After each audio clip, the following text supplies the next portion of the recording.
Hey, nice to have you back. We're still talking about the mirror principle with a case from my practice with the theme, "My husband rolls his eyes at me in front of others." Marion, 35, has a husband who supports her and whom she loves very much. However, there are situations where she would like to kill him, when he sometimes cuts her off at parties and in front of friends, or rolls his eyes at her when she expresses her opinion. This circumstance and the fact that she has tried to convince her husband of her worth by going the extra mile have robbed her of a lot of strength in recent years. She comes to see me, perplexed and distressed. The real reason for the visit is initially a headache that has become more and more frequent recently. During the first conversation, however, it becomes clear that this headache must have something to do with the tension she has to endure at home. A note on the husband. Of course, this kind of behavior is absolutely unacceptable. But why does it happen to her of all people? He is always kind and appreciative to others. In response to my questions, the wife says that she doesn't really take herself seriously, and that she also thinks that she has nothing important to say about herself.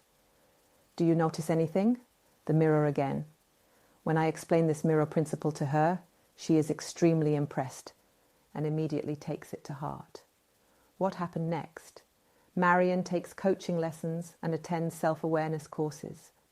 After she was able to develop more self-confidence through this professional support, she rarely heard such comments from her husband.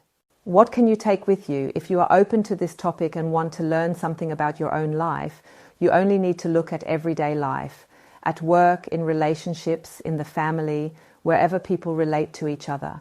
And the most important thing, be prepared to feel how you are, where your own issues are. To do this, say to yourself in a quiet minute, "Everything in me is allowed to be now." This takes a little courage, because you may discover things in yourself that you have seen before, in those who are currently upsetting you. In this case, it is easy to understand that the following proverb may seem enchantingly true at first glance, but at second glance it needs to be understood more deeply. Nubar Gulbenkian said, "Life is a mirror. If you smile into it, it smiles back." But smiling alone is not enough, as long as we can't smile at ourselves. So we smile at the life within us, and then the sentence is true again. The next case from my practice, my husband doesn't listen. A kindergarten teacher, Sandra, 40 years old, mother of a young daughter, comes in because of migraines. She always appears very well cared for. Everything seems to be fine. She is currently on parental leave and is happy about it. Acupuncture has brought relief instead of weekly attacks, but contrary to my other good experiences with migraines, the therapy somehow hangs. I engage the patient in a conversation about her husband. She tells me that she often gets annoyed with him. I see. And why? Her husband often doesn't listen to her. She would tell him something, and the next day he wouldn't know anything about it. She would also observe this with him when friends or neighbors told him something. If she then asked him why he had forgotten about it, he would just say, "Why should I bother with it in here and out there?" She points to his ears. The patient probably correctly concludes from this that her husband doesn't take what she herself says seriously either. There's no need to describe how hurtful that must feel for her. For the first time, I see the woman without a mask. She looks grey, helpless, small.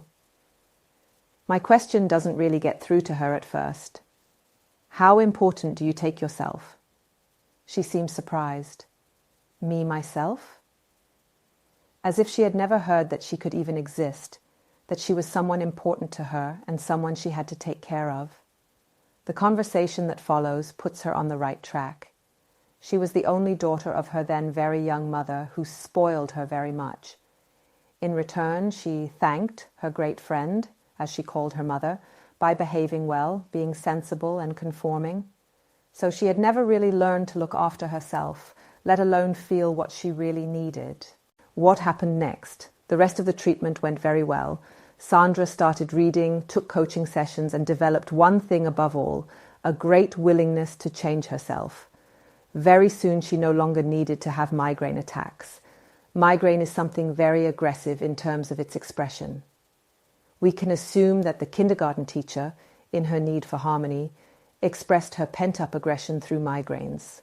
What you can take with you, the mirror again. Look at yourself. And aggression is by no means only negative and destructive. It is also a force that was given to man to stand up for himself, to bring himself forth, to become who or what he is supposed to be, or how he is meant to be.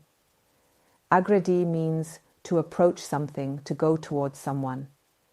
Aggression in the positive sense therefore means that we can move towards things, that we can emerge with what we are. Will and aggression are very closely connected. A healthy will is not just a blind "I want," it is what I really recognize and what I stand up for. Do you know what you are standing up for? What you yourself need? Or are the others your cornerstones on which you erect your tent of life and to which you align yourself? You can find out more about healing aggression in the Shadows chapter. Another Spiegel topic, Rita, 40 teacher.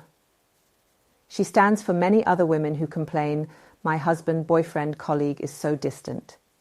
This complaint can be answered with this famous sentence by Montignac.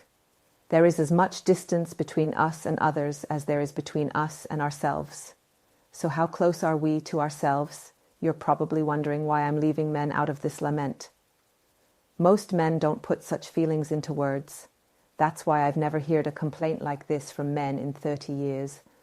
I myself would have liked to have known this law of nature much earlier.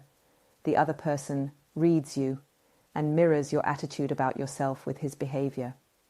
Your beliefs are also always gladly served, either from other people, from your partner, at work, or through events. C.G. Jung said over 100 years ago, "If the inner situation is not made conscious, it happens on the outside as fate."